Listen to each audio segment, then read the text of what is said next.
64वी महाराष्ट्र राज्य हौशी मराठी नाट्य स्पर्धा ठाणे केंद्रातून डोंगरार्थ प्रथम.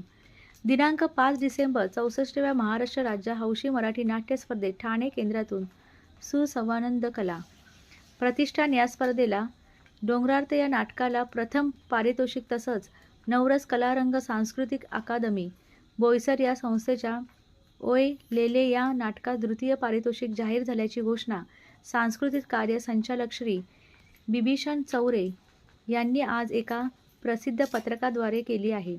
या दोन्ही नाटकांची अंतिम फेरीसाठीही निवड करण्यात आली आहे. सांस्कृतिक कार्य संचालनालयातर्फे आयोजित या स्पर्धेच्या प्राथमिक फेरीचे ठाणे केंद्रावरील अन्य निकाल पुढीलप्रमाणे जाहीर झाले.